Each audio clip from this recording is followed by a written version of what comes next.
No, either one. One run. 521. I need a card for a parking problem.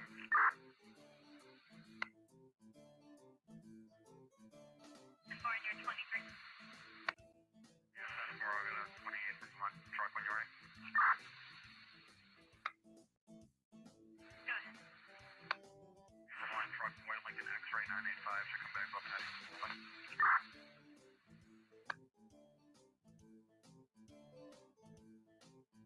Toyota 2000. Patrick Spalding.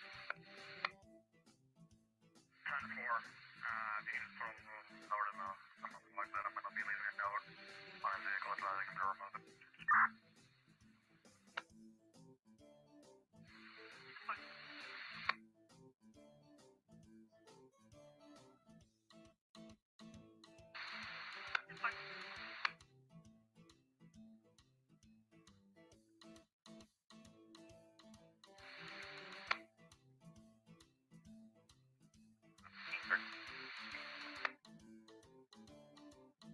Rockingham 505.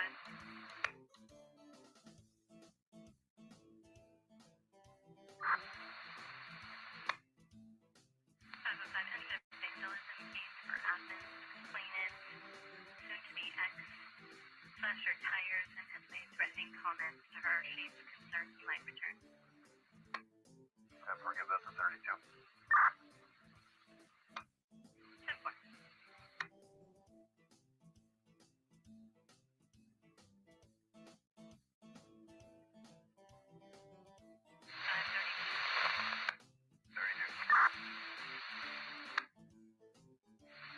You're assigned to a vandalism case in Athens. Can you copy the 505? Yeah, 4.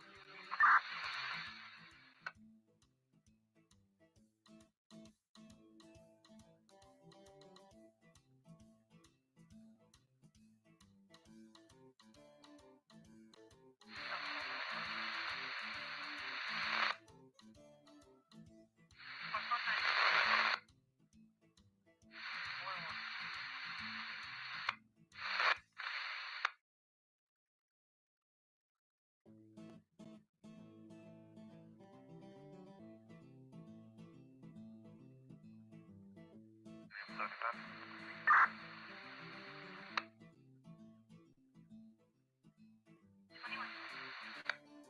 No, 3 and Depot Street. Truck boy entering fast. 7435. 10-4. 10-4.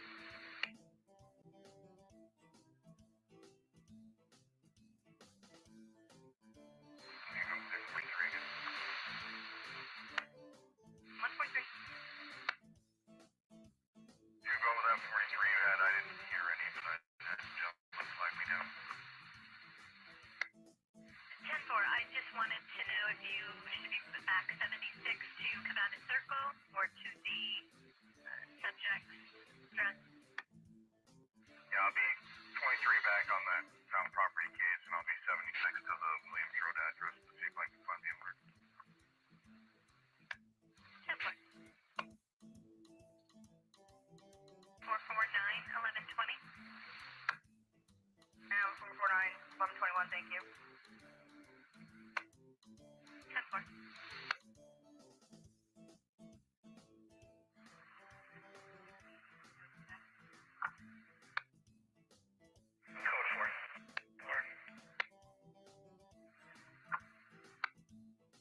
Switch is on, here comes the throttle. Circuit breaker's in.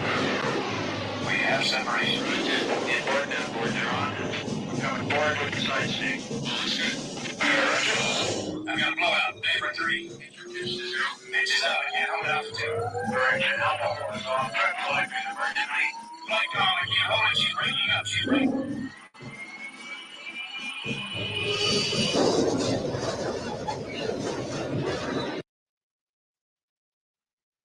Okay, hey guys, this is kind of an impromptu, so not set up in the usual spot, but Grant Smith Ellis, who covered this case brilliantly from court, will be on when he gets home. I think he's in transit. Grant also, he's been there all day, the poor guy. I think he got there at like 8 o'clock this morning. He did show us that there were no turtle riders that he witnessed or outside the courthouse in the morning. So I guess that support in this case is a little bit different at the moment. And gotta get on the usual troll report. These cowards out there that keep trolling. Anyway, and they want to silence people. That's what they want to do. They want to try to silence people because they can't beat them in the arguments. So, all right. Anyways, Grant will be on, and he covered the case all day. This was on Aiden Kearney, and what I know from the case is just following his tweets today. So I recommend anybody for these cases to follow his tweets. My understanding is that today's hearing was about a restraining order that would be applied to the victim. And I'll just skip to the ending on that the judge ruled in favor of the victim and that there's a restraining order that now applies to Aiden for 1 year. But if that sounds boring to you, you have to, man, if this only could have just been on TV, if you can just hear some of the stuff that went on, what a wild hearing. I mean, just unbelievable. The stuff that came out in that hearing. But I guess I can go to Grant's text, but I do want to say that one thing that came out, if he reported it accurately, on the stand, Aiden admitted that he has been sextorting multiple women. It's not so for anybody who wants to say, well, this victim is crazy and don't believe anything she says. He admitted on the stand that he's done this to multiple women because it's legal in Massachusetts. So if this is the guy that you're trusting for your information, just kind of keep that in mind, that this is now he's admitted it on the stand under oath. So I think that's kind of an important thing. I think these fundings do eventually get through YouTube and get to us, and they help defray some of the costs. So it's very much appreciated.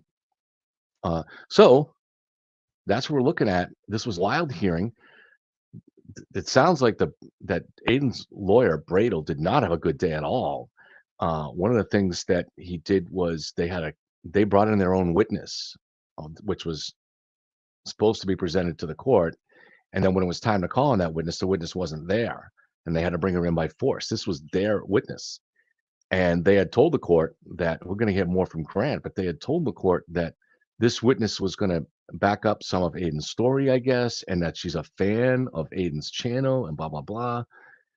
And then the witness got there and was extremely angry and hostile and said she's not a fan of the channel, doesn't follow it, doesn't know anything about it, didn't even seem to really know Aiden, only except that she had babysat a few times for the victim.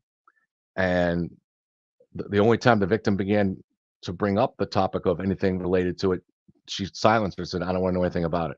So this woman is absolutely useless as a witness, except to piss off the judge and kind of discredit Bradel in front of the judge. That's the way it seems to me, based on the tweets that I'm seeing. If anybody else out there was at the hearing and wants to come on, please let me know. Just message us, let us know here in chat. I'll give you my email and I'll get you the link and you can come on and tell us what you saw. So you heard a lot of interesting. Let's go back to the tweets and just see some of this stuff. Unfortunately, it can be tricky following it on Twitter because you got to bounce all around. And so I'm not sure if I'll be able to get these chronologically.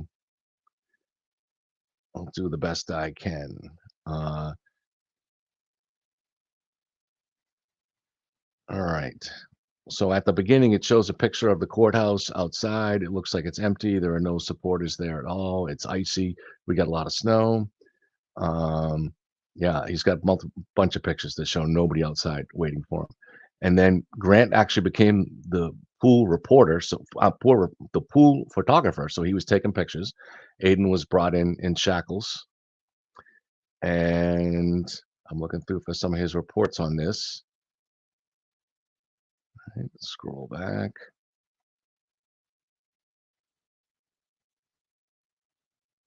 Right.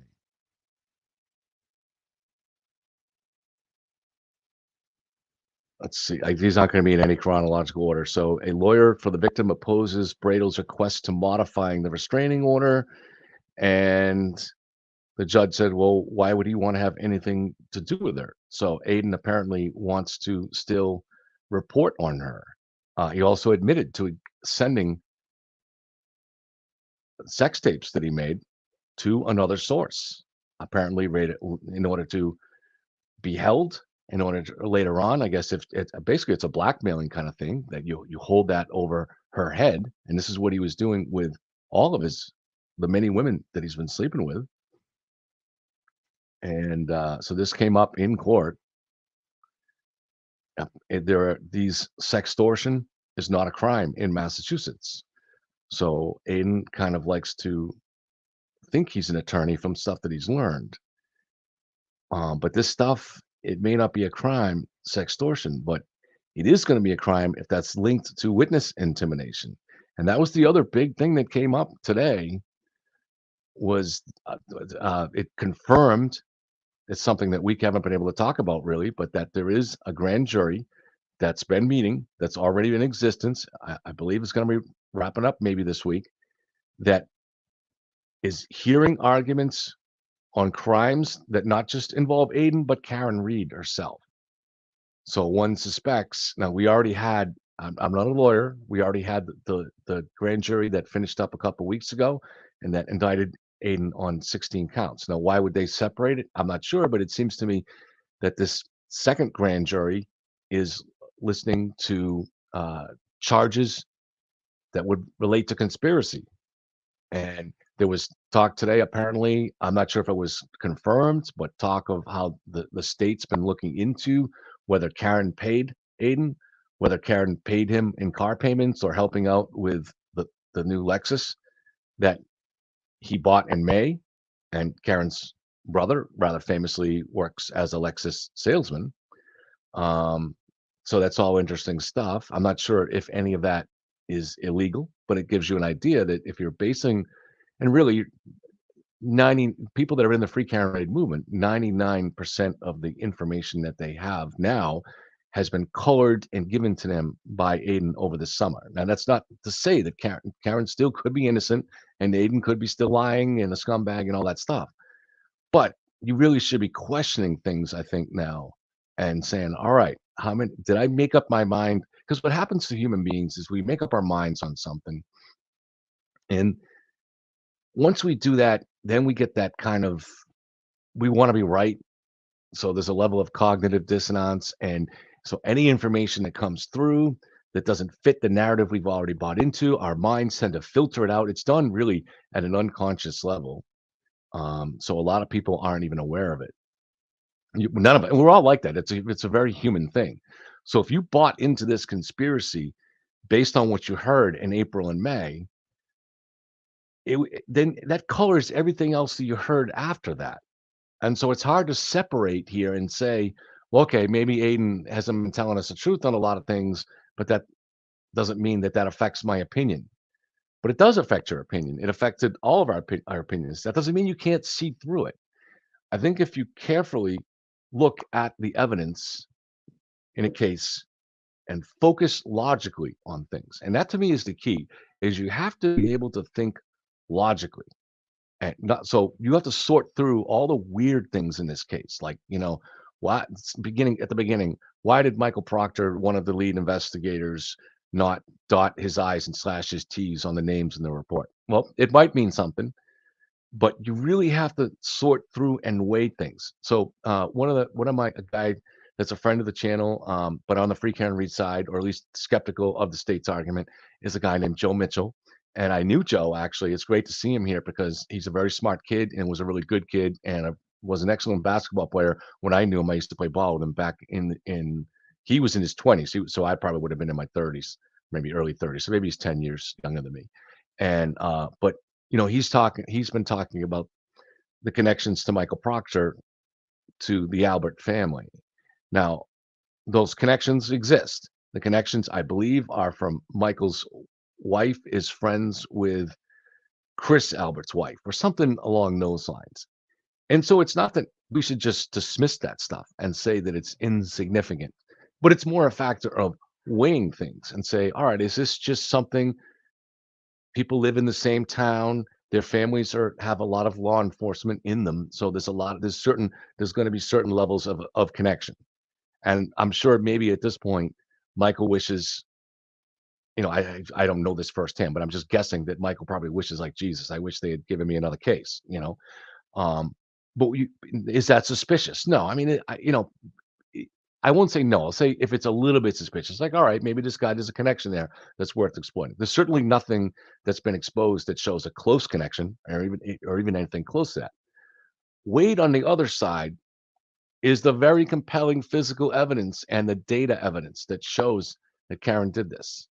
So the two reasons why I think it's not reasonable to at least conclude that likely Karen did this is one, the evidence, the physical evidence and the data evidence compellingly, powerfully points a finger at Karen. And two, it would be very difficult somehow fake or plant or manipulate that evidence. We've already shown that it's not impossible, but it would have been extremely difficult to plant the taillight pieces unless a whole bunch of state cops were in on it together, which seems very unlikely, right? It seems very unlikely that a whole bunch of state police are going to conspire in a murder conspiracy just because Michael Proctor's wife knows Chris Albert's wife or something like that. It's thin, right? And then in addition to that, you have the data evidence. And I know people will say, well, Trooper Garino wasn't the best data analyst. No. All right. It doesn't, I don't know whether he is or isn't, but it doesn't really matter because Karen's team has the same raw data. You're not going to change the raw data that, for instance, the GPS data or that imaging is made of the phone early on, and both sides get that same imaging. And you have not heard the defense once come out and say that the GPS data that Trooper Garino has put in the report is wrong. You haven't heard that once, Just got a message here that I want to check real quick.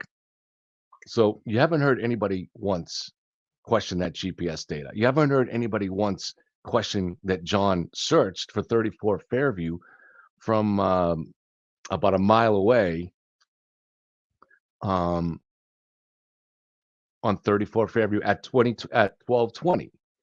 And it's that Waze data shows it's impossible that John was going up and down stairs within that time because the Waze data shows what time they arrived at the house too. And even if it didn't show that, just looking to the time that Waze search was made, it's a 3-minute drive away. So it's during that 3 minutes that Rich Green, the defense data expert, is saying that John went up and down the stairs. So it's just not possible. So let me just stop for a second and read this message, and hopefully we'll hear from Grant soon so you can have somebody smarter to listen to than me. Can you connection now? All right, so the connection to the Alberts is this. I'm sorry, so it wasn't Mike's wife. It's Michael Proctor's older sister is childhood friends with Jill Daniels. Jill Daniels is the older sister. I'm sorry, Jill Daniels' older sister, Julie, is the one who's married to Chris Albert. All right, I got it. So Michael Proctor's older sister is a friend with Jill Daniels, who is an older sister of Julie, who is married to Chris, who was not in the house, but who had invited them out drinking and who did drink with them at the waterfall. So there you go. I mean, it's not quite a 6 degrees to Kevin Bacon game, but maybe it's a 5 degrees to Kevin Bacon game. So it's a very distant connection. And as Lally said the other day, the stuff that was, the pictures that have been shown are so limited, but yet you got these people scouring social media, and that's all they could find. And that's what I said, 6 months ago. I was like, it's weak, it's so. Can you completely dismiss it? No, maybe there's some connection that hasn't been discovered yet.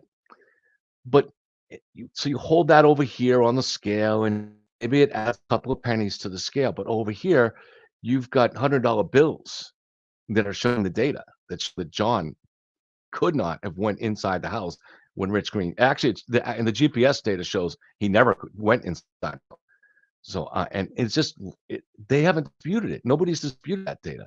So I don't know why we're falling for this trick. To be honest, all the defense has said is that the health app shows him going up and down the stairs. Oh, Grant is actually here. Grant to the rescue. Hey, brother, thank you. Thank you for the message. I didn't see you were waiting there. Oh, hi, Kevin. How are you? You must be exhausted, and thank you for coming on because you bailed me out. Oh, sure. No, I'm happy to help. I think I pulled in as you were going live. So left court, drove home. Now I'm here. What a day. Yeah. Wow. That seems like one of the crazier hearings that I've ever heard of. So we'll let you take us through it. I know you must be exhausted, so you can take us through in your own way. And then when you're tired, I don't even, have you had dinner yet? Dinner. This is my dinner. I know some people that would enjoy that same meal. It's actually my medication. It helps with my colitis, so it's my pre-dinner meal, my pre-dinner snack. But yeah, so that was I've never seen an 8-hour restraining order hearing. I've watched a lot of court hearings from around the country. I do it kind of in my free time. I have never seen anything like that. I'm not used to one large piece of news breaking during a restraining order hearing, not to mention 7 or 8 pieces of absolutely monumental news across multiple different facets of the Turtleboy story, the cancellation of the Netflix documentary, the announcement that the state of Massachusetts has convened a grand jury to investigate the U.S. Attorney Generals for Massachusetts, which, of course, if folks watched you and I talking last night, Kevin, I'm sure when they heard that, they were like, oh, well, I certainly saw that coming. And then, of course, that's why you tune in here first, guys. And then the victim, of course, that was impressive. I don't know this victim. I've never seen this person before, but my word, that person took center stage. And if there's such a thing as knocking the house down at a court hearing, that person did it. They were so on point, had such strong command of the facts. The witness made Bradel look like a child. That witness had Bradel on strings. I'm talking about the victim. Bradel could not get answers out of the victim because the victim was so much more intelligent than Bradel, in my opinion. Sorry, Tim, it's just how it is. So yeah, that was just 3 of the things that happened. I'm sure there were more, but that was a lot. Did they manage to put any chinks in the armor of the victim at all in terms of her credibility? No, sorry. I almost did not answer your question because the victim didn't take a dent. The victim and her lawyers decimated Bradel, humbled Bradel, and decimated Kearney. That was just a gutting. I've never seen a domestic violence victim gut a criminal defense attorney like that. It was like watching them play chess. And the judge was very interesting. Remember, this was the judge who extended the Kearney RO today. This was the same judge who revoked Kearney's bond. So the judge knew the facts really well. And the judge was not having any of Kearney's games, Bradel's games, or anything like that. The judge was immediately, anytime I think I get the sense the judge knows that Bradel lied about that video that Kearney introduced because Bradel lost all credibility with the court today. The judge would not take, the judge let him proffer about a witness, and then even then Bradel wasn't right in his proffer, and the judge called him out and scolded him. Said, Mr. Bradel, you proffered that this witness, the one who came in later on the Zoom, was going to say A, B, and C. And she didn't, Mr. Bradel. That alone, that Zoom exchange was very interesting, where Bradel tried to call a witness to impeach the credibility of the victim. And then the witness said, I have no idea what you're talking about. I know nothing about this. I told you I don't want to be involved. Leave me alone. And then Bradel got completely sandbagged by that. And then Bradel tried to impeach his own witness, the woman he had just called to talk about the victim, by recalling Kearney to the stand. But the judge said, I am not going to let you call your client to impeach the witness you called, Mr. Bradel. That is over the line. I won't allow it. And that's how the hearing basically ended. And then Kearney lost. Grant, do we know what that witness, what they were even hoping they were going to say, that the defense was hoping? I was reading back through my tweets, and initially Bradel said that the Bradel proffered that the witness was going to say the victim recanted. So the judge was like, okay, that's really, really important. If the victim recanted, Mr. Bradel, get this witness in here right now. And that was the most interesting part. Bradel was like, Your Honor, won't you just accept my investigator's written report? The witness has COVID. She can't come in. And the judge was chess with Bradel. The judge was like, I'm not going to just take your investigator's word, and I'm not going to listen to Kearney testify about it. You're going to get me this witness. As Bradel and the judge are playing chess, all of a sudden the judge just puts a stop to it. It's like, you know what? Fine. Zoom. I command the witness appear before me on Zoom. And as if the sea itself had parted, all of a sudden there comes this COVID sick witness onto the Zoom. The judge must have threatened her with arrest, basically. But that's how that situation came about. Wow. Yeah, there's so many aspects of this. So one of the things that I was mentioning here, I want to make sure, this is why I want to get to this now, to make sure I read this accurately. You described that Aiden admitted under oath on the stand to having basically used a sextortion strategy on women with the plural. Oh yeah, he said Can that. you go He into said that to that make sure I openly. got that right? Yeah, he said people shared his quote was that people shared pictures of him touching himself. And so he felt to get back at people, he had to release naked pictures of women he was dating in the form of revenge porn. I was very perplexed and then angry, but mostly perplexed. It seems amazing that somebody actually said that under oath in a court in Massachusetts. So strange. I mean, I guess, but even though he feels like, I don't know if you've got legal training that I do, I don't know. He seems to feel that because there's no sextortion laws in Massachusetts, that he's safe in saying that. However, if you're using that to try to intimidate a witness, that might be a different ballgame, right? Yeah, usual disclaimer. I'm not a lawyer. I'm not your lawyer. This is not legal advice, and you should get a lawyer. People think that's perfunctory, but it's actually very required that I say that, and I do it all the time for that reason.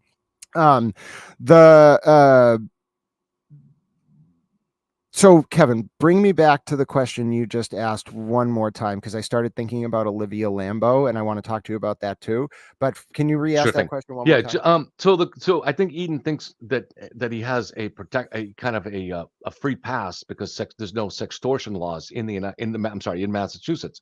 However, I think what he's missing, but again, I'm not a lawyer, so you can just tell me your opinion without the disclaimer. You can give me your opinion. I think it's different if you're using that in order to intimidate a witness, which he seems to have been doing here. Sure. And just because Massachusetts doesn't have a revenge porn law doesn't mean that you should engage in revenge porn, like basically. Right. And then on top of that, when you're involved in the criminal process, yes, it can become any number of things. It can become intimidation, harassment, all sorts of things. It is fundamentally, I hope lawmakers are, I'm sure they are. I am certain they are, because very smart erudite gentleman by the name of Chip Goins tweeted about this. And I assure you that folks on Beacon Hill I think there's actually a bill that's been submitted.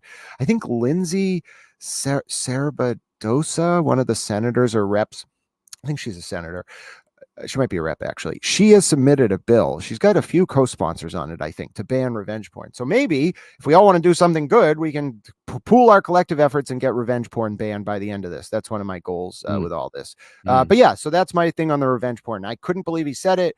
It kind of paralleled what we were talking about the other day, which is this came across like a man humbled Kearney right now, whereas before he felt untouchable. And he had to feel that way for a reason. And it may well be that there was this federal thing going on. So that's my thoughts on all that. Well, do you want to go into that part now? That's obviously the most interesting part of the case to me, and I have got more information on that now, but I can't really share any of it today, but we can talk privately.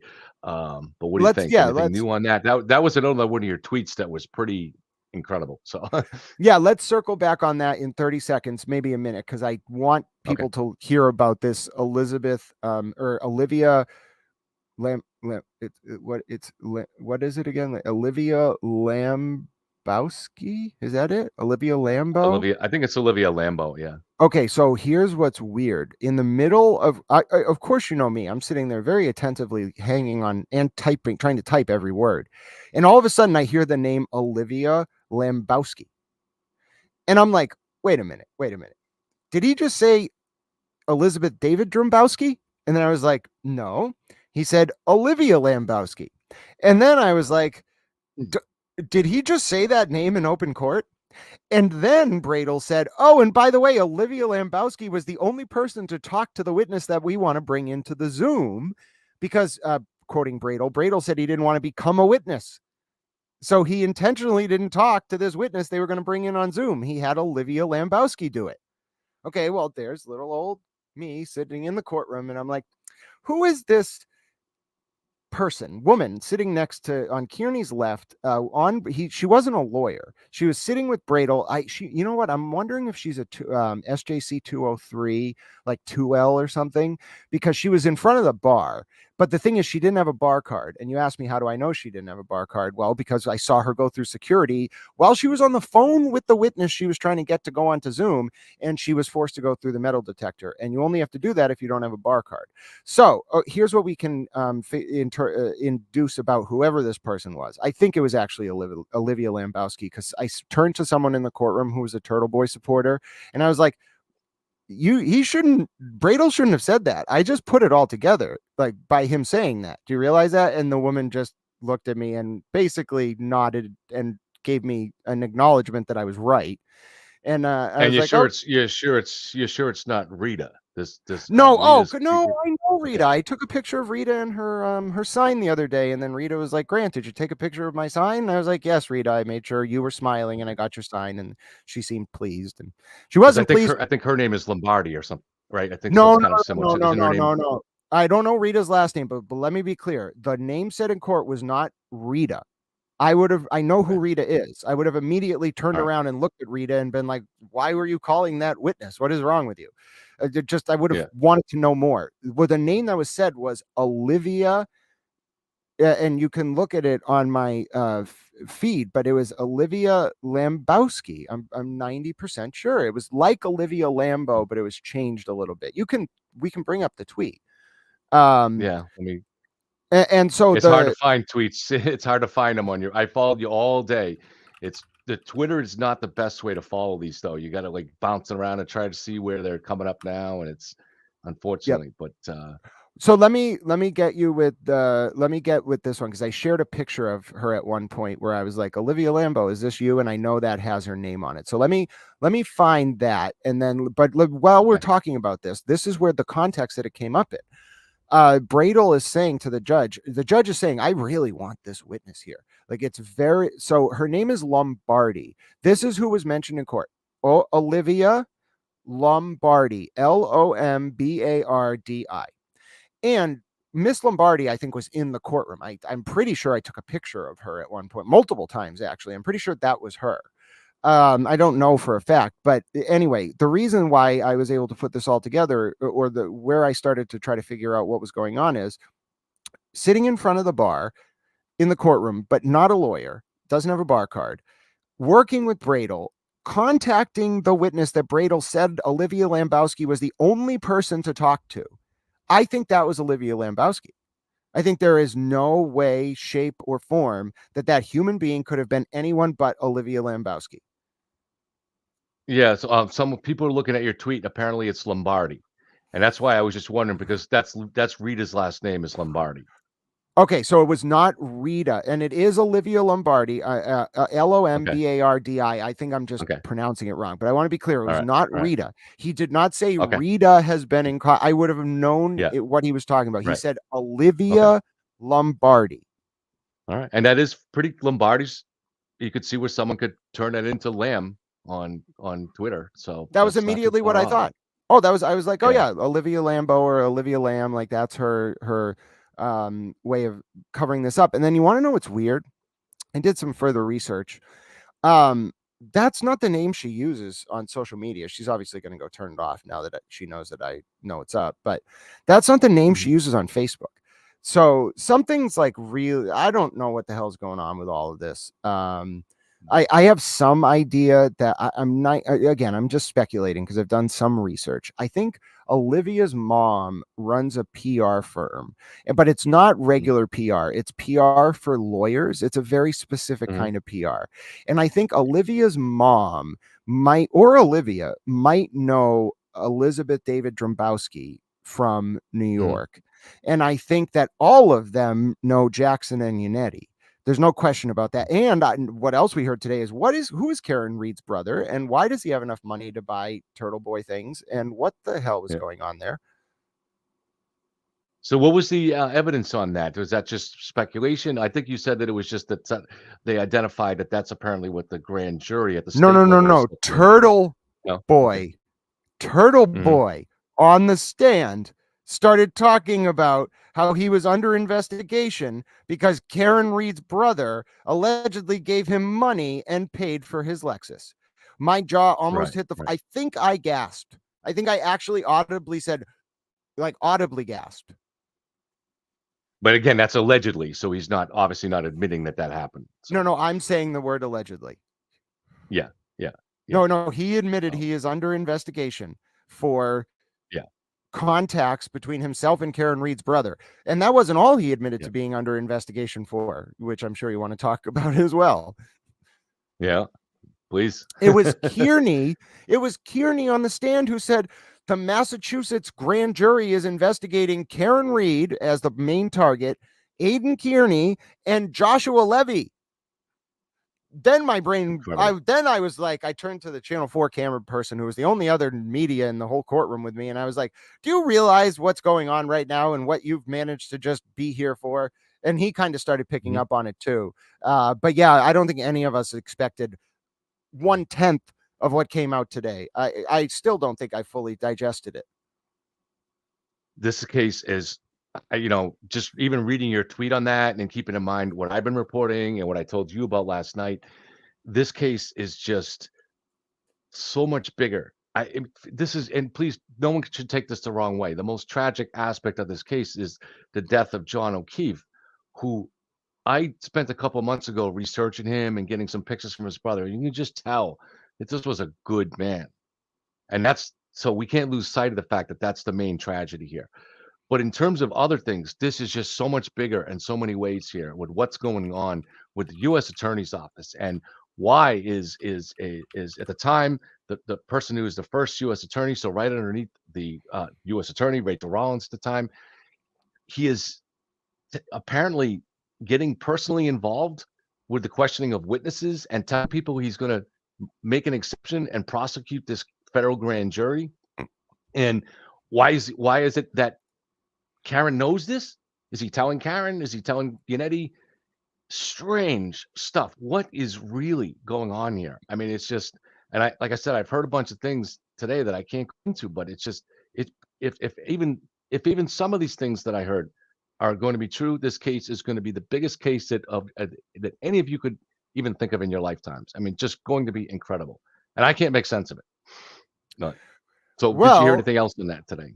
Go ahead. Yeah. Oh, I heard lots of very interesting things. I mean, just on the Fed thing, just while we're on that, did you Oh, hear anything sure. else in there? Yes, that I Yeah. mean that the fact that both the victim, so the victim was the first to testify. The victim was very direct about the Netflix documentary being canceled, which is also news we got today. Put a pin in that. But the victim was circumspect about what had been going on with the grand jury, and the reason why the judge in the case. I was so fascinated by this man. I would like to play chess with him one day. He he immediately knew what was up because he said during the victim's testimony, Mr. Bradle on cross, I will let you ask the victim about what was going on at the grand jury up till December 24th or December 26th. I think it was 24th. Mm-hmm. You may not ask about anything going on with the grand jury after December 24th. And that was it. There was no debate, no discussion. Bradle was like, yes, Your Honor, and then moved on. So that What was was the the reason for that? What was the reason for that date? that was the date of the incident, the domestic Mm-hmm. violence incident. So he was willing Yep. to let it. So there's this whole. So we talked a little bit about the federal rules of evidence and the Massachusetts rules of evidence, which just adopt those. Really, they are not really in force in a RO hearing, a 209A hearing, but they are at the same time. And Mm-hmm. what the judge was really doing in real time was like making this analysis about, I think it's rule 803, and it has to do with whether the evidence is unfairly prejudicial or there's like this very delicate balancing act as to whether a piece of evidence is relevant.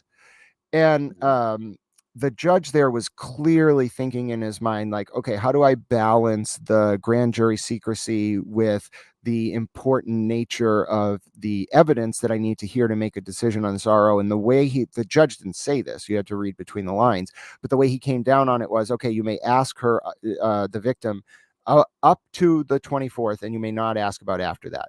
Now, what's fascinating is, so that's when the federal stuff kind of got dropped during the victim's testimony. It came up a few times, but not in detail. Then, I mean, it came up a few times in the sense that the victim said the grand jury was about Karen Reed. Kearney was just kind of a tangential target. But then when Kearney was testifying, and someone even said and I thought it was a very interesting point, that Kearney may have flipped or maybe trying to flip, because what Kearney started offering up didn't even make sense in the context of the RO hearing. He was almost like using it as a platform to send some kind of message to someone, because he started just throwing Karen Reed under the bus. He was like, they paid me. The grand jury is investigating her. They're investigating Joshua Levy. He was just spilling his guts to the point where the judge at one point had to say, okay, like you're not answering the question. Stop. As Kearney is being directed by Bradle. So direct is supposed to be this kind of like, and what happened next? And then you give this elaborate kind of response and you tell a narrative. No. The judge was like, you're not going there. So now some of this got strucken from the court record, because you got to remember, the judge is making rulings after you speak. So if you say something like, oh, the victims are drunk, and the judge is like, struck from the record, well, I already got it. So it doesn't matter that the judge tried to strike that stuff about the federal trial, about the federal grand jury and Joseph Levy and Karen Reed and all that. I had already got it. So that was too late. Wow. So that's amazing. So you think, is it possible that he was just trying to play to his crowd though, and to the public, or you think he was trying to send a message to, I don't know, to the state prosecutors, or Yeah. I think he was sending a message to the state.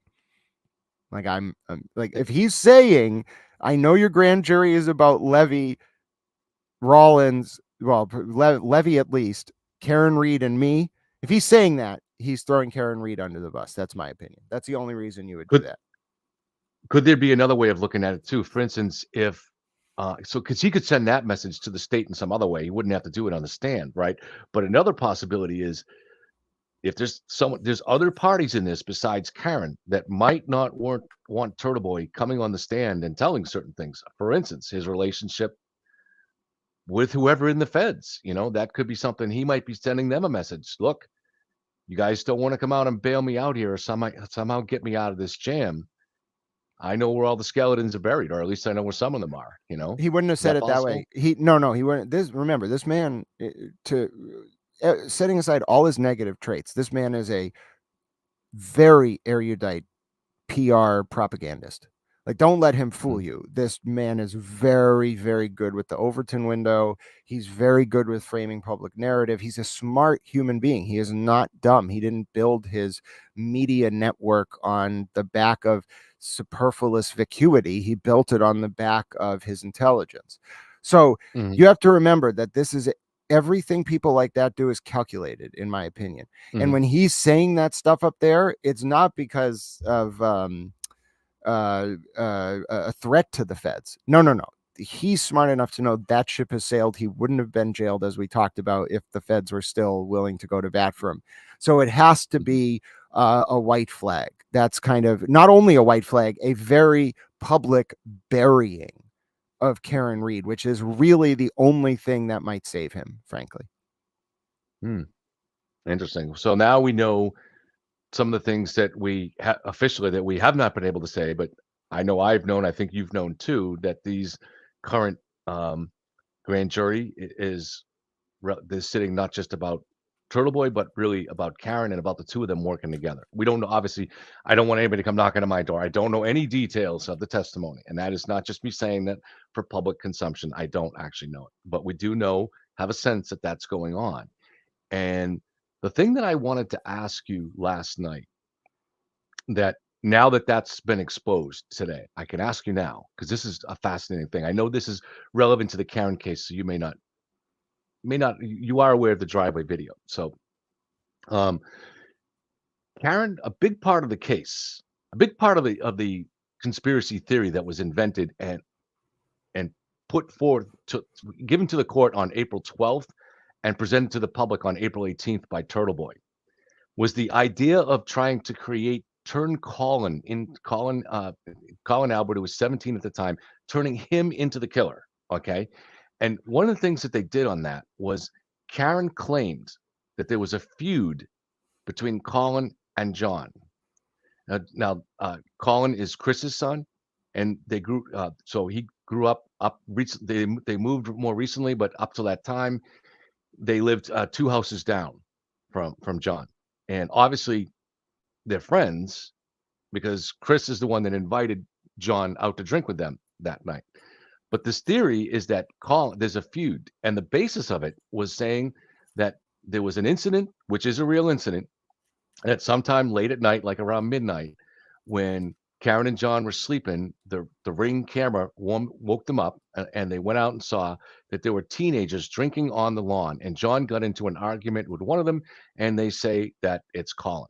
Now, really good reporter, Gretchen Voss, who dug into this more deeply than anyone except maybe Kate.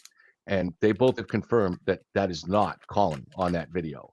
I'm not going to say that they've seen the video. I don't know, but I'm just saying they have researched it diligently. And basically, they're saying Karen lied about that. She inserted Colin into that narrative in order to turn him into the hypothetical, killer suspect. So, do you think if this grand jury is now meeting on charges relative to a conspiracy between John and Karen, this is just me saying this. I don't have any evidence of this. I'm just speculating that they will include in those conspiracy charges the fact that Karen was the source of that false statement. For instance, and all they would need is to have access to that video and show that Colin wasn't in it. Does that seem possible that could come out as early as this week or next week or whenever if that grand jury does reach indictments? Does that seem plausible to you?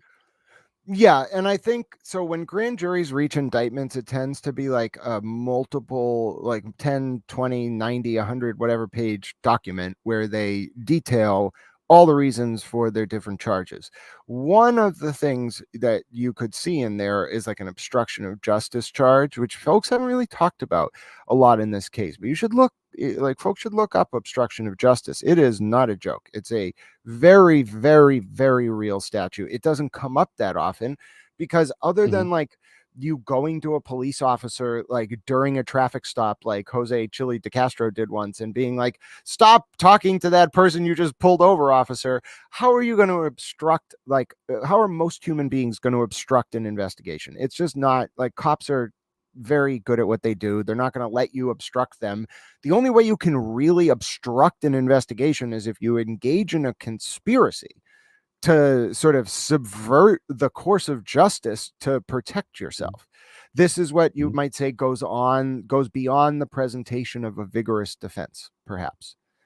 So that element of it, you're gonna have to bring me back, Kevin, because it's been a long day. What were we in the middle of? Yeah. Right So there? what I was saying was, and other aspects of obstruction would be preventing the police from getting evidence, or in this case, presenting false evidence. So if they have conspired to present false evidence about Colin being part of that incident where John got into an argument with him in order to create this false theory, that come up now as part of a conspiracy charge? And if that did, it really would blow this whole case wide open. So, yeah, I don't doubt it's going to come up in the criminal context, but you know where I think we're going to learn a lot about this? You know how the Georgia election interference case is like a criminal case, right? This isn't by analogy. Okay, and you know how there's also the parallel civil suits against by Smartmatic and Dominion against like Fox and all these big companies? Yeah. Okay, I think you're going to get a preview of the depths of this depravity in the criminal indictment that eventually comes up from the grand jury against Reed and Kearney and God knows who else. Where I think you're going to see all of this really come out is in the eventual civil lawsuit, because the criminal context is the way is a way for the state to punish, deter, and fundamentally rehabilitate people who engage in bad behavior. That's a very high bar for a reason, and the punishments are mostly focused on like deprivation of liberty or fines. But the standard in the civil context, first of all, is much lower. Folks may remember this, OJ getting off on the criminal charges, and then okay, mark my words, that is going to happen. I have no information to confirm this, but my prediction. That's a given. Yes, but then I assure you, that civil discovery, all of that stuff, and it's going to be multiple lawsuits, I'm sure. All that stuff, it is going to be hell, because you don't go after just the person who maybe like was the quarterback in this kind of effort. These are big money players, big money, and you only sue people you can get money from. So like the house of cards here is a glass one, and its fall is going to be the stuff, as you said, of the history books. There's no question about it. It's not even a question at this point. It's just a matter of when, not if. Yeah.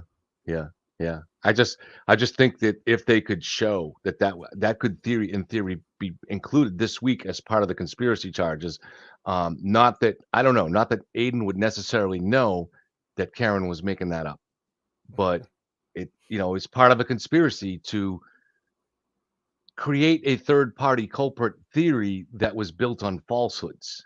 And could that somehow be included in the conspiracy charge between Aiden and Karen? Does that make sense? Yeah. Oh, sure. And you got to remember, conspiracy is like a predicate. Like you can conspire to do any crime. So when we're saying conspiracy, like they could have conspired to obstruct justice. They could have conspired to intimidate witnesses. What are other things they could have conspired to do? Maybe some obscure state statute I don't know about. But my point is, like, conspiracy is just saying two people, like it's a separate charge, but it's two people conspired together to do a thing. You know what I would be interested? Not just a thing, but an illegal thing.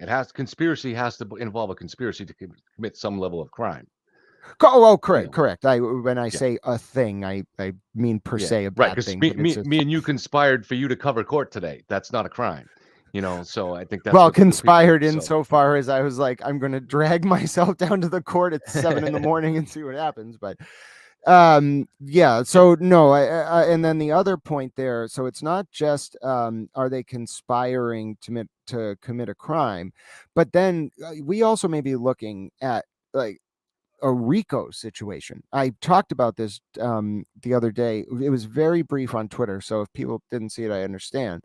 But my big where I figured a lot of this stuff out was when I had an aha moment when I was like, oh, the people prosecuting Kearney are treating this like a RICO case because really they're going after the kingpin, which is Reed and the people around her. But then when you throw Josh Levy into all of that, have you ever in your life heard of a state grand jury investigating a federal, forget about a federal government official, but the federal United States attorney for the District of Massachusetts? It's crazy, and I mentioned that here about a month ago on the channel, and people the laughter still hasn't died down, but I knew that's exactly what's going on because it's just logic. You don't have to be an insider to know that that's what you have a little bit. I've mentioned this is almost a little bit of a constitutional battle here, and we have dual sovereignty, but here you do have two separate legal entities going after each other. One of them is corrupt, almost certainly, and it's a matter of which one. And Oh, no, I don't think it's mutually exclusive at all. I think it's very possible that it's not even that there was, it's that there's just animosity. So, like, I think I've said this once, not you, most everyone, I think the average is breaks between 2 and 3 federal laws per day. I think I was saying this to Steve or somebody else. So I'm a slacker. but it's not, well, you might be doing stuff you don't even know is a federal law because it's so complex and convoluted. I don't do much except with the stuff they make up about me, but I don't do much. People should read 18 USC 1001 just as like an example of what it might be. 28 USC, I think it's 18 USC 1001 actually, but people should read it just to see what like a federal statute is like. If federal charges come out of this too, like in the form of RICO and stuff like that, this could become like a very sprawling thing. And the problem is here that so the feds don't have a monopoly on investigating public corruption because that would then allow the feds to be corrupt. So there's like a necessary check and balance in the form of an OIG, which is kind of more political. And then, of course, this state level stuff. So, yeah, I kind of am getting more and more of the vibes here that some people maybe were playing like a little bit of a political game with our justice system in the form of like, much like when Rachel Rollins was upset about Kevin Hayden beating Ricardo Arroyo. Rachel Rollins leaked a so when I think we talked about this the other night, when an investigation begins, it's called like a origination letter, and Rachel Rollins leaked the existence of an origination letter into a pretextual investigation to Kevin Hayden that wasn't really even a thing, just to punish him for what he did to Arroyo. Isn't it a coincidence that maybe we might have seen that taken to the next level with regards to targeting Morrissey? Yeah. I got to say though, too, it doesn't really, and I'm the one that first reported about the political motivation and connecting it to Rachel Rollins all the way back in May. And the only person that agreed with me was Dave McGrath. And we've talked about it ever since. And we've had those conversations, but I don't see somebody like, I don't know. I don't get Joshua Levi, who's one of the best, clean record. I don't get it. Something funny is going on here, and I don't really understand it. So he's not going to be moved by the political machinations of Rachel Rollins, I don't think. So I don't get it. And I know that he was involved with he was directly involved with the federal grand jury here in the questioning of not suspects, I apologize, witnesses. And that's bizarre. And so I don't understand what's going on here. And it's hard to find that through line where, maybe the most sensible one is that they were investigating something else unrelated to Karen Reed and this got swept up into it. But who the heck knows? At this point, nothing really makes sense to me. Well, as I think bringing it back to the Turtleboy situation, I think he really is. I know you said you kind of you did a very good job of outlining how like these programs to infiltrate networks kind of develop as this overarching idea and then get implemented in kind of a case specific manner, which I think is absolutely true. But I also Yeah. think that Kearney is more central to this than we understand. Um, and I think there are elements of this that we're not seeing because it's forget about the corporate veil. I think we're now talking about like the old guard American aristocracy kind of like circles that we're kind of penetrating up into, and we're starting to talk about Bentley and her Reed's father and stuff like that. So that I think is why this is so perplexing to so many people and us as well, rightfully so. When you're playing chess against an opponent that knows everything and you're piecing things together, you're always at a disadvantage, and that disadvantage comes in the form of if you are not blinded by your own bias or stupid, persistent sort of questioning of oneself. That's what the Dunning-Kruger effect is. Like the more intelligent you are, the less likely you are to be confident in your conclusions because you won't reach them unless you're absolutely certain. And so I think that's kind of where we're going with this. Kevin, can you bring me Yeah, quickly but back to where I was applying that Dunning-Kruger effect? Sorry. I do have to remind you that as far as this Aiden being central to this, that Aiden was not brought into this case until April. And I have a message from Karen, not to me, but I have seen the message where she was talking about the FBI being in on this investigation and kind of she looked at them already as a white knight back in August of 2022. That's substantially earlier. And And you so don't think there's that any, you don't think that there's any relationship. So who did Karen Reed hire as her first PR person? we don't know. It was someone that was all I know was a Boston PR person, is what I'm told, and it was $3,000 a month. That's the only information I have. I think that we can't be too quick to rule out a wider web of relationships that ensnared Kearney and Reed together earlier than April. I also think it may be worth thinking about this as just because Turtleboy became the public face of something doesn't mean he wasn't involved tactically. Because, in fact, the easiest way to No, get he something, wasn't. are you I've positive? got all the message. Yes, because I What, have seen how all the can you say messages that going back there exclusively? How can you say it because definitively? I know how he was brought in. Karen had a friend, Natalie, who's a wonderful person from California. She's a very nice person, very intelligent, and she had reached out to Karen some time back. She had known her a little bit in college and just reached out after she heard about the accident, or not the accident, but the incident, and just reached out sympathetically. And Karen said, "I didn't do this." And so they started communicating, and eventually Natalie's advice was so good that Karen said, "I'm going to drop my PR person." Now, I don't know exactly how many months that went on, but at some point they noticed there was somebody named Jen Altman who was active in social media and already defending Karen. And Jen turns out to be a longtime Turtle rider. And so when they connected to Jen, Jen wanted to bring this to Turtle Boy's attention. And so, but before they did, they went to Karen, of course, and Karen was highly dubious.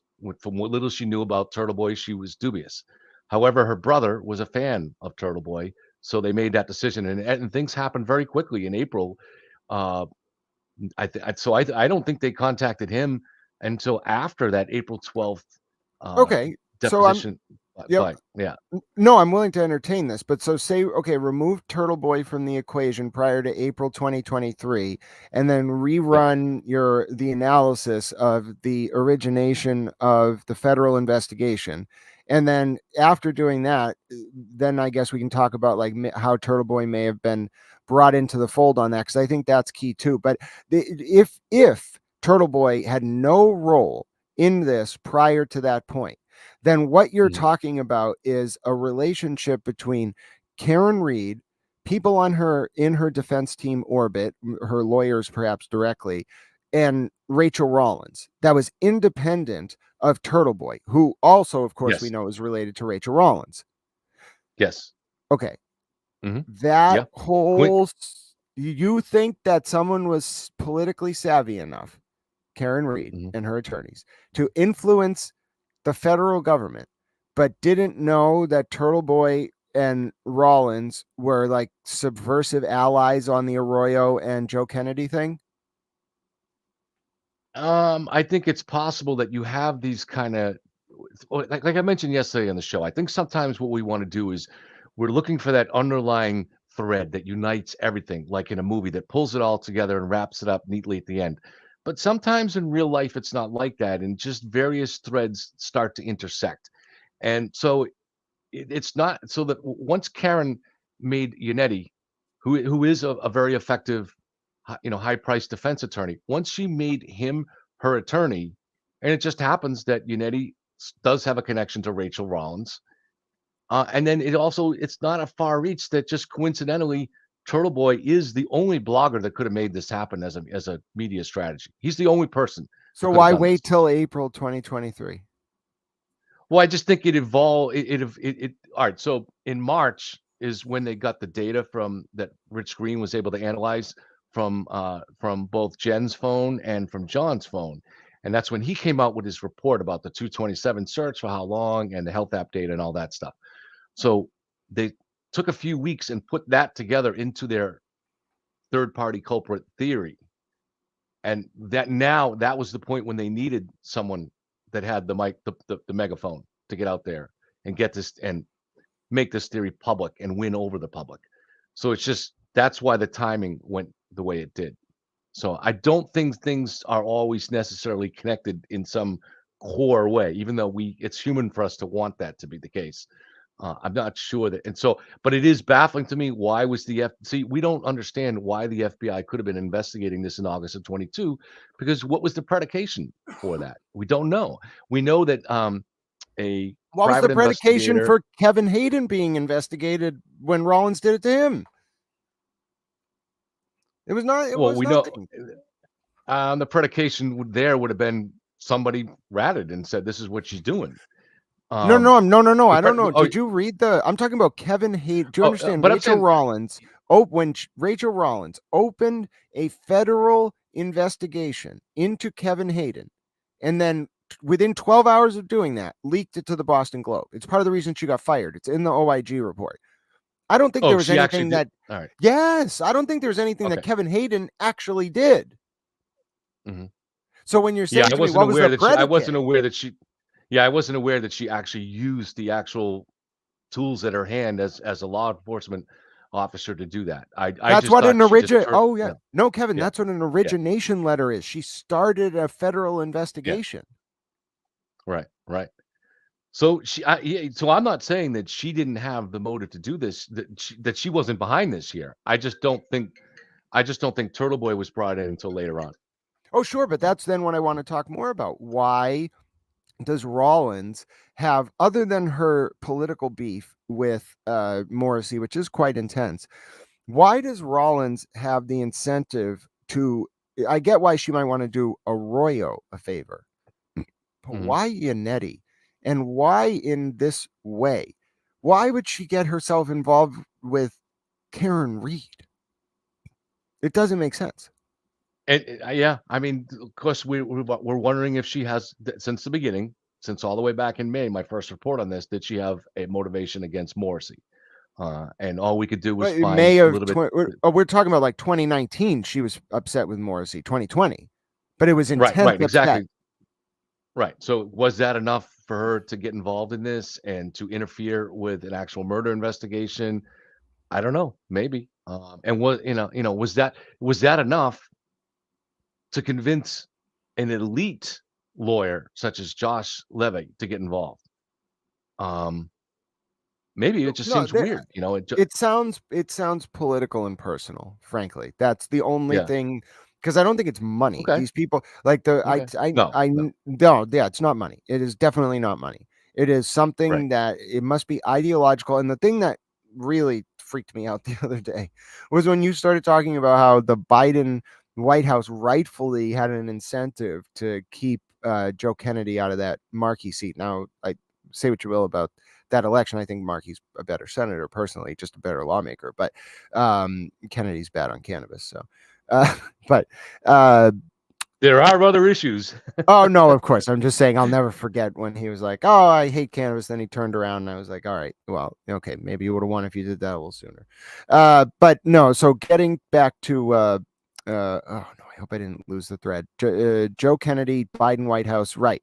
So when you said that, what it made me start thinking about, and this is very difficult to analyze, like especially if you don't know like the inner machinations of the Democratic Party, but it made me start thinking about what would have been the political alignment in the context of that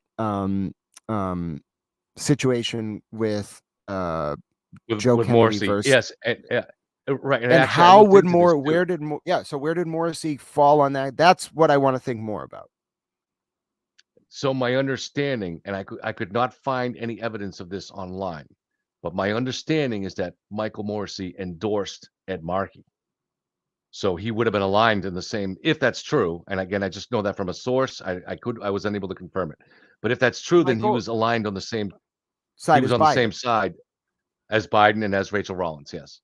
So then, yeah. So that's can't be that. It can't be that. It's got Yeah, to yeah, be. exactly. It's can't quite pull it together here. No, but But it could be just that it is as simple as this was a time. Okay, so remember we talked about self-preservation in the other day with government agencies. Mhm. It could be that this Yeah. was a time in the history of the United States Attorney General's office for Massachusetts that is very embarrassing to the powers that be, like very, very Mhm. embarrassing. And the last thing in the world they want is to relitigate what Rachel Rollins did again. And it could be as simple as Rachel Rollins was the type of person who held a grudge for a long time, was opportunistic. When approached by Yannetti, was like, "All right, I hate that bastard Morrissey. Let's do this." But that could be Yeah. the answer. I'm not saying it isn't. I'm not saying it is or it isn't. But that kind of thing is the kind of simple kind of it is a single thread, but it's not this complex conspiracy. It's just humans being humans. Right. Right. Which is those are the best, those are the most likely kind of conspiracies. Absolutely. The only thing I would even add to it though is that when I look at just percentages, what things do I know here? Not with certainty, but something close to it. Well, I know with certainty based on the evidence, not certainty, but close to it, that there's no conspiracy to kill John Reed, that Karen did it. I mean, that's the physical evidence, that's the data. I also think, just to me, I don't know Josh Levy personally, just looking up his history, who he works for, I can't help wondering if there was something real and very serious that he is investigating, that their office is investigating.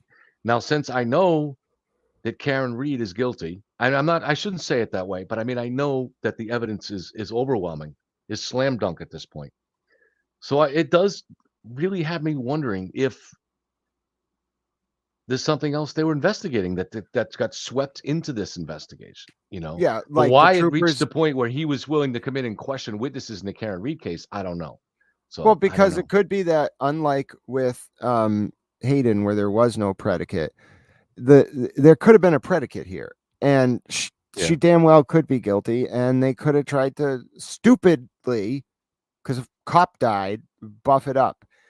And Mhm. if they did that, I mean, heads are going to roll. Don't get me wrong, Yeah. but it's not a reason for Rachel Rollins to have taken out this vindictive grudge. And I know more about this. I don't know anything about the grand jury, but I know a lot Mhm. about this arena. Mhm. And I know I have a little bit of an idea of how much you would have to know to feel comfortable moving forward with weaponizing something like what I think happened. Mhm. And to do that, you just have to be the most vile, vicious, like unpatriotic, just You have to be a subversive threat to the integrity of the United States government to do that kind of thing. And Mhm. some of the webs involved here have shown a willingness to do that before, as demonstrated by the OIG report we talked about, which is what really worries me, because Yeah. if both sides of this have done something, or all three, let's remember there are three sides now. There's the federal government, there's the state government, and then there's Karen Reed. Mhm. If everyone has done something wrong, that is the worst possible outcome, Yeah. Yeah. because Because you then don't know what people are, which it, right. because we live in this Good. hyper tribal culture where people are unable to understand anything but black and white thinking, which is a form of splitting, which is literally a pathology, and people should not Mhm. do it. But because they live in Yeah. this very sort of splitting, it's called black and white thinking world, then Mhm. what we get is, oh, somebody I don't like did something wrong. That's the only thing I Yep. care about. And there's no way to Yep. parse out that nuance. And that's why it's so incredibly important that the way Yep. people talk about the Turtleboy case, the Karen Reed case, the federal investigation, all of this is informed and reflects this extensive and very complex nuance. It's not, the facts of the case are very, very, very important. The death of John O'Keefe is very, very, very important. But what's more important right now, because of how dangerous this situation, this powder keg is protecting the integrity of how people understand what went wrong, what went right, and more importantly, what actually happened. And we cannot do that in an ultra hyper tribalistic, hive mind, reactionary sort of public forum, which is why, as you notice in the way that I tweet and engage, if you pull that with me, not only will I go at you, but I will humiliate your self conceit for doing it. And I enjoy it. Not you, Kevin, but people who Yeah. No, I try know. to undermine public discourse in real time with me, I'll go right back at them. I have no problem Yeah. doing One it. of the one of the things we talked about yesterday, and I'll just throw in there to add on that is that I mentioned yesterday how the war. I'm doing a video on this. It's in production now. It's an important thing to me how the war on terror, the FBI and the federal government was learning that the best way to get headlines, which is what leads to promotions within those agencies, is to create the events, create the terrorist.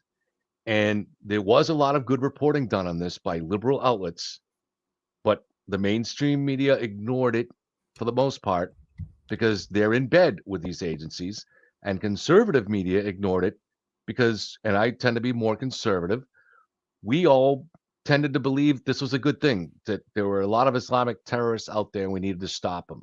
And that was our mistake. And for instance, and even to the extent that liberals rightly were worried about the Patriot Act and the intrusiveness of it and how it would one day be abused. And they were correct. It was abused, but the height of its abuse was done under the Obama administration. So this is this is, and now we're seeing with this program that the FBI was using to entrap Muslims, it began using over the last 6 years to entrap right wing people, which became the target du jour You're within talking about Washington. that. Are you, when you And say the targeting of Muslims, are you talking about that specifically, that mosque in California in the early 2000s where they put oh no, there's more, way more than that. I'm going to send you the. I'm going to do the story and send you the links. But there are at least 49 Muslims, Muslim men that were targeted, that were set up to do this. oh They're no, but basically, it's a get. I just remembered the example that I was telling you of was in California. This probably is the most famous example because it didn't work. The FBI sent one of these agents you're talking about to try to infiltrate Muslim extremists, but in reality, the agent was trying to egg on extremism, and the mosque reported the agent. That's what came to mind. I Oh just yes, I forgot do it. remember that. Yes, and I'm sure that's a hint of it too. I mean, in one of the more egregious ones, there was a guy who was a black Muslim who had recently converted to Islam, who wasn't really playing with a full deck, who didn't have any money, didn't have any job, and wasn't connected to any mosque. And an F somehow an FBI, this is what they call a CI, a confidential informant, but really is better in these cases referred to as an asset. That developed this guy, and the asset knew this is what I'm looking for. And they took this guy and started whispering plot ideas into his mind and offering him money. They offered him $250,000 for 8 months. He rejected it. And then eventually he was desperate enough that he took it to go set in motion a plot that the FBI planned for him. And at the right moment, they swooped in and made the arrest. Now, this is not an isolated incident. This became the norm. This was going on all over the place. And we, to our shame as conservatives, ignored it. And then on the other side now, we've seen hold over on. the last I'm not a conservative. saying we, I know you're not. I'm a rabid moderate, but I'm saying I tend to pay attention to conservative media. Okay, so when I say we, I'm talking about myself. I'm not talking about anybody else. So we tended to underplay that, and we shouldn't have. But now it's on the shoe is on the other foot, and what's gone on over the last 6-7 years is that these intel agencies and the FBI are trying to use the same technique, but to go after far right people. And they did this most famously, and this is where it's been uncovered in the plot to kidnap Governor Whitmer, which was conceived, plotted, planned, executed entirely by the FBI and by their informants. Okay. Well, sure, but This they is did called it to. and Oh, go ahead. Well, what's it called? they cold snap. They did it to catch right wing people that weren't doing anything. I'm not Well, saying it's that they're called- good people or something. It's called CONTELPRO, I think, is like the formal name we talked about the other day. Whatever you want to call it, but it's entrapment, and it's dangerous, and it's motivated at some levels by politics, but really at the agent level, it's motivated just by you want to generate the headlines that'll get you promotions in Washington, and that's it. And it's easy to go out and run these. And so now it's a multi-state program. We know just from that trial, there were at least 7 states that they had informants and were running similar programs. And they tried a similar attempt to kidnap Governor Northrop in Virginia. God knows how many other things that are out there that we'll never know about. But this was similar. Now, It was similar to black identity extremists being classified by the FBI for purposes like in the that too. 70s. Or even as recently as 2017. It ebbs and flows politically, but the point is the form of it is what you're getting at. It's the form. That's what I'm trying to say is this is something that conservatives and liberals who care about liberties, care about civil liberties, should be able to unite on this issue. Now, I read a lot of conservative media, but I am a rabid moderate. I believe libertarian on most issues, and and liberal on some issues. But I believe that there's. I don't want to get into the whole politics, but I'm motivated by what I believe is a threat from the federal government. In a lot of cases, that obviously we need a government, can become too intrusive. But I think this is an issue here with Operation Cold Snap has been ignored by the mainstream media and the liberal media. And it's a real thing that all this stuff came out in a trial. It's not from anonymous sources. This stuff came out. There were at least 12 witnesses. I'm sorry, confidential informants in the plot to kidnap Governor Whitmer. And because they testified in trial, and there were probably many more, but there's no way to get the FBI to come clean. And but this isn't. You got to remember, I think this is important to remember here. Well, 2 things. One, the link to the case is obviously the implications of this are that, like, the FBI let Turtleboy or whoever, some government agency let Turtleboy run a little bit too far amok, and it may well have been in the furtherance of some political vendetta against Michael Morrissey, right? So, absolutely, that's the system breaking down. But I think one, you have to remember the federal government doesn't talk. Like, I tried to gently explain this the other day. The federal government doesn't talk. If you have been in rooms with the federal government, it's not what you think. Like they're doing so much more than you could possibly conceive. And I think you have some understanding of this. So when we're talking about these like examples where it gets weaponized and abused, that is rightfully pointed to as the system breaking down. But I think we can't lose sight of what the system is. There's a reason it is very hard to commit attacks in this country. The only type of attacks that tend to occur, in fact, are homegrown attacks. I think you'd agree with that since 2001. Yes, I do. But I think we vastly have overestimated. There's very little evidence that the FBI is the reason that these attacks aren't happening. I assure you, if there was evidence, they would not let us see it. I promise you. But that's wrong, because they're going to prosecute people. When they prosecute people, that's when you see the evidence. Okay, but you are a firsthand witness to how public hysteria, completely divorced from any semblance of reality, but attached to a kernel of truth, can snowball into a situation that is completely unmanageable. And you want to talk about governing 300 300 million people by saying, okay, let's just put it all out there. Like, no, that is not going to work. Absolutely. You are, if people had listen, there one, are very few cases of serious plots that have been exposed by the FBI that were not, when you say homegrown, they were FBI grown. In fact, the estimates are for the war on terror that Adam at Lanza was least- an FBI agent. No, I don't believe that. The shooter in Florida, FBI agent? No, absolutely not. There's real homegrown extremism. Of course he was real, but the FBI didn't stop it either. You're trying to suggest here that the FBI, that we live under this umbrella of protection that is a result of this massive surveillance state that's doing a good job. That's what I disagree with. I don't think they didn't stop the Boston bombers. I don't think they're effective. Oh, I'm not saying they do. Oh, I'm not saying there's not corruption. Please, I've read Michelle McPhee's pieces in Newsweek. I am conversant in the manipulation of the federal government apparatus. What I'm trying to impress upon you and anyone who will listen is, I promise you, the federal government is not telling you one millionth of 1% of anything that happens on a daily basis. And it's not because they don't think that we're entitled to participate in the process. It's because they do not want to cause a conflagration every 30 seconds. There'd be a meltdown. I don't really accept that, because when the government gets something, they prosecute. That's just how it works, because not only that's the right thing to do, but that's also how they show that they're doing their job. That's how they get their budgets kept up and expanded. That's how they get promotions. So when they get someone, they want the headlines. So this idea of this is secret agents that are protecting us and stopping all this shit from happening, I don't believe it.